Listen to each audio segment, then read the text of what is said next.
में कहा जाता था कि प्रदेश में एक्टिव केस की संख्या बढ़कर के कई लाख पहुंच जाएगी,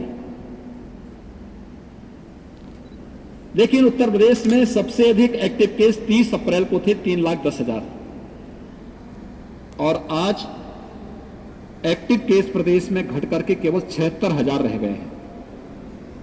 यानी हमारा जो अभियान है वो सफलतापूर्वक आगे चल रहा है।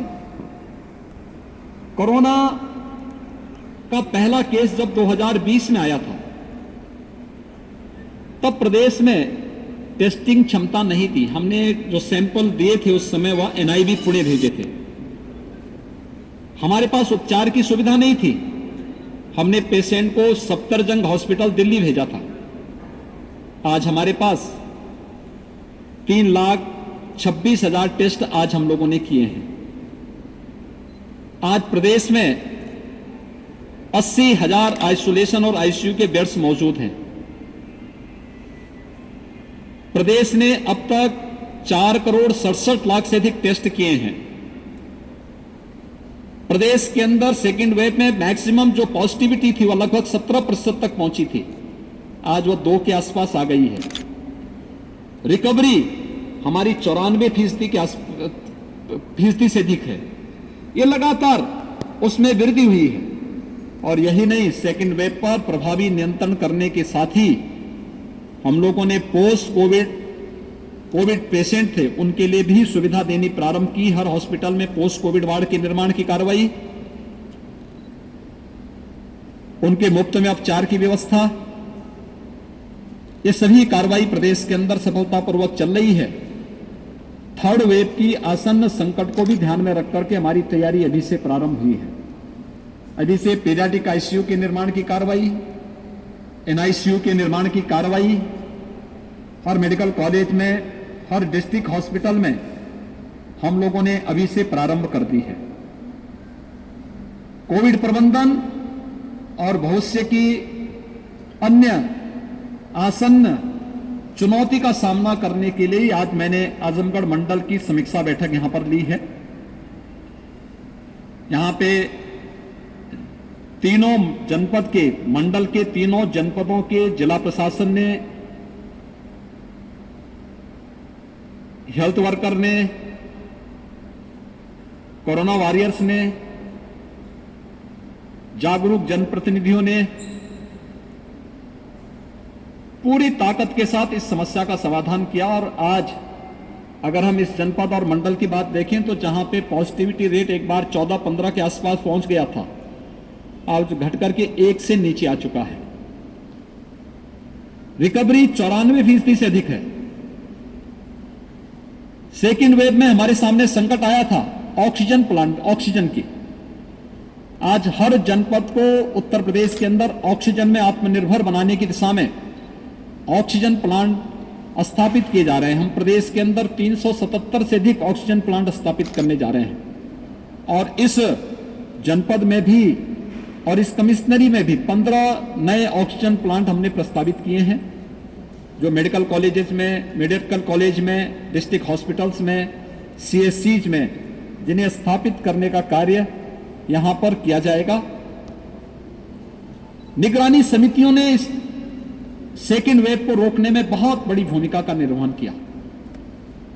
निगरानी समिति गांव-गांव में जाके स्क्रीनिंग करने का काम कर रही है। मेडिसिन किट का, हर लक्षण युक्त व्यक्ति को मेडिसिन किट उपलब्ध करवा रही है। हर लक्षण युक्त व्यक्ति का आरआरटी की टीम जाकर के अगले 24 घंटे के अंदर टेस्ट कर सके, इस कार्य को संपन्न कर रही है। और ये हमारा एक सफलतापूर्वक अभियान है जिसने पॉजिटिविटी को कम किया है, रिकवरी को बढ़ाया है। हमारा प्रयास है कि वैक्सीनेशन की कार्रवाई को भी अब तेजी के साथ आगे बढ़ाया जा सके। केंद्र सरकार 45 वर्ष से ऊपर के प्रत्येक व्यक्ति को निःशुल्क वैक्सीन उपलब्ध करा रही है। राज्य सरकार 18 से 44 वर्ष के प्रत्येक व्यक्ति को निःशुल्क वैक्सीन दे रही है। 45 वर्ष से ऊपर के प्रत्येक व्यक्ति के लिए वैक्सीन के लिए प्रदेश के सभी 75 जनपदों में हमारे सेंटर चल रहे हैं। लेकिन 18 से 44 के बीच में वैक्सीन वैक्सीनेशन के इस कार्यक्रम को अभी हमने 23 जनपदों में चलाया और 1 जून से सभी 75 जनपदों में हम इसको चलाने वाले हैं। हमारा पूरा प्रयास है कि हम इस पूरे अभियान में हर एक व्यक्ति को निःशुल्क वैक्सीन उपलब्ध करवा सकें।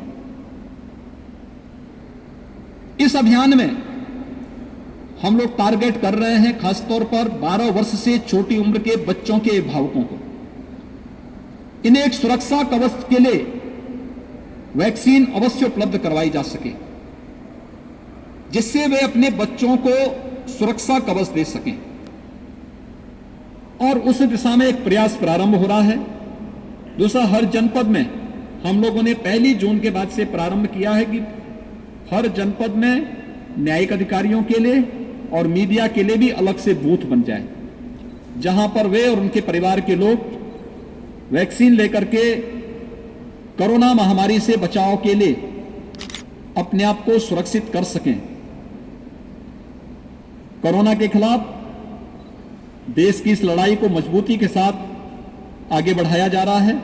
मेरी आप सबसे अपील होगी कि हम सभी लोग मिलकर के आम जन को जागरूक करें कि टेस्ट करने से न भागें, वैक्सीन लेने से भी न भागें, बीमारी को छुपाने से नहीं बल्कि उसका मुकाबला करने से ही हम विजयी हो सकते हैं। बीमारी को दबाने से नहीं, उसका उपचार करने से। इसलिए गांव-गांव में जो टीम जा रही है उस टीम को सहयोग करें, अपना टेस्ट कराएं। सरकार मुफ्त में उपचार कर रही है और यही नहीं, वैक्सीन को भी हम लोग वैक्सीनेशन के कार्यक्रम के साथ भी जुड़े। गांव-गांव में जन सुनवाई केंद्र जो CSC हैं हमारे, कॉमन सर्विस सेंटर, उन सभी को हम लोग रजिस्ट्रेशन की प्रक्रिया के साथ जोड़ रहे हैं। अपने गांव में ही आप अपना रजिस्ट्रेशन करवा करके, वह भी निःशुल्क होगा और वहीं पर वैक्सीन देने की कार्रवाई गांव में ही उन्हें बनाने की प्रक्रिया चल रही है। अगर सभी लोग वैक्सीन के दोनों डोज ले लेती हैं तो कोरोना महामारी से एक सुरक्षा कवच उन्हें प्राप्त हो जाता है। हम लोगों को इसके लिए प्रेरित कर सकें। कोरोना महामारी के खिलाफ जो सबसे बड़ा हमारा हथियार है वह मास्क है और 2 गज की दूरी है।